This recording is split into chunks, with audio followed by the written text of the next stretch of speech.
আপনার 20 ডিসেম্বর জন্মদিন ছিল এবং আমি জানি যে আপনি কখনোই খুব একটা জাঁকজমকপূর্ণভাবে জন্মদিন পালন করেন না। তবে আরেকটি তথ্য আমি জানি যেটি আমি আজকে কিন্তু দর্শকদের সাথে সবার সাথে শেয়ার করব, একটা সিক্রেট শেয়ার করব। করব? হ্যাঁ, অবশ্যই করবে। সিক্রেট এখনো আছে কিনা জানি না। হ্যাঁ, আমার কাছে সিক্রেট এবং আরও অনেকের কাছে সিক্রেট এবং দর্শক শুনলেও খুবই বিস্মিত হবেন এবং মুগ্ধ হবেন যে 20 ডিসেম্বর আপনার 1968 সালে হোলি ফ্যামিলি হসপিটালে আপনার আমার জন্ম। হ্যাঁ। এবং এখন 20 ডিসেম্বর যাদের জন্ম হয় আপনি প্রতিদিন মানে প্রত্যেক বছর সকালে তাদের জন্য গিফট নিয়ে যান এবং তাদের পরিবারও হয়তো সেটা জানে না। না, জানে না। সেটা হচ্ছে কি, এইটা শুরু হয়েছিল একটা খুব অদ্ভুত সময় থেকে। সেটা হলো আমার মা কখনো যদি জানি না লেখালেখি করলে মাকে নিয়ে আলাদা করে কতটুকু লিখতে পারবো। মা আসলে খুব মানে আমি মনে করি যে খুব ইন্টারেস্টিং একজন মানুষ ছিলেন। অবশ্যই। আমার মা আমার কোনো একটা জন্মদিনে আমাকে বললেন, চলো তো আমার সাথে। মার সাথে না আমার ভীষণ একটা ঠোকাঠুকি সম্পর্ক ছিল, তো খুব ভয় পেতাম। মা আবার আমাকে নিয়ে কই যায়, হ্যাঁ, মার সাথে রিক্সায় বসতাম খুবই সন্ত্রস্ত অবস্থায়, হ্যাঁ। তো মা বেলিডোরে নিয়ে গেলেন। বেলিডোরের কাছেই থাকতাম আমরা, স্কাটনে। মা বেলিডোরে নিয়ে গেলেন, নিয়ে গিয়ে তখন স্টারডাস্ট ওখানে অনেক সব নানা রকম সামগ্রী পাওয়া যেত, এখনো আছে। এখনো আছে। তো মা বললেন একটা গিফট কেন, একটা বাচ্চাদের গিফট। বাচ্চাদের গিফট, আচ্ছা। তারপরে মা বললো চলো তোমাকে এক জায়গায় নিয়ে যাবো আজকে। তারপরে আমাকে নিয়ে গেল হলি ফ্যামিলি হাসপাতালে, একদম ওইখানে নিওনেটাল ওয়ার্ডে। গিয়ে বললো তুমি এখানে জন্মেছিলাম? বললাম হ্যাঁ, আমি তো জানি আমি এখানে জন্মেছিলাম। বলে আজকে 20 ডিসেম্বর, চলো আজকে আমরা একটু অন্যভাবে সেলিব্রেট করি, আজকে তুমি এখানে জন্ম হয়েছে আজকে 20 তারিখে, এরকম কাউকেই উপহারটা দাও।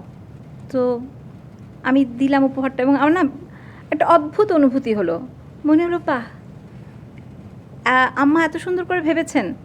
তারপর আমার কাছে মনে হলো যে এই আম্মার ভাবনাটা সামনে নিয়ে যাওয়ার দায়িত্ব আমার। তো আম্মা আমাকে বলছিলেনও যে তুমি পারলে মাঝে মাঝে এসো। তো মানুষ অনেকভাবেই জন্মদিন পালন করেন। আমার আড়ম্বর বিষয়টা জীবনের কোথাওই খুব একটা পছন্দ না। তো এইটা আমি খুব চেষ্টা করি প্রত্যেক 20 ডিসেম্বর যখনই আমি দেশে থাকি আমি যেন যেতে পারি, এবং ওখানে সবাই আমাকে চিনে গেছে এত বছর ধরে। তো ওখানে আমার মনে হয় তখন আমি বোধহয় এইচএসসি পড়ি এরকম একটা সময়। আমার সেটাই জানতে ইচ্ছে হচ্ছিল যে কত সাল থেকে এটা শুরু হয়েছে। আমার মনে হয় ওরকম আপনি বোধহয় 84 থেকে। আমার 84-তে এসএসসি, কিন্তু আমার এইচএসসি কিন্তু 88-এ, মানে মাঝখানে আমার একটু ব্রেক অফ স্টাডিজ ছিল 2 ইয়ার্স। ওরকম কোনো একটা সময় আমার মা আমাকে নিয়ে গেছিলেন বলে আমার মনে পড়ে আর কি। আচ্ছা। তারপর থেকে আমি যাই, তো যেতেই থাকি। মানে অ্যারাউন্ড 40 ইয়ার্স হয়ে গেছে, মানে 37 to 40 ইয়ার্স সেটা বলা যেতে পারে বোধহয়। কারণ অনেক সময় হয় কি, হয়তো কারোর সাথে দেখা হয়েছে, বলে শোনেন আপনি না আমার ভাই যখন হয়েছিল তখন ওকে একটা উপহার দিয়ে এসেছিলেন, এরকম হয়, হঠাৎ দেখা হয়।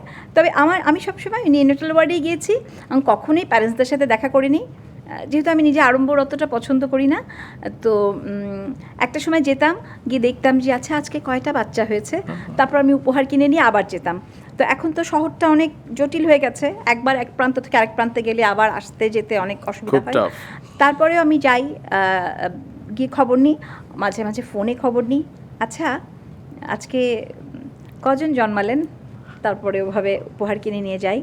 মাঝে মাঝে একবার হয়েছিল 13 জন জন্মেছিলেন। আচ্ছা। আর গত বছর কেউ ছিলেন না।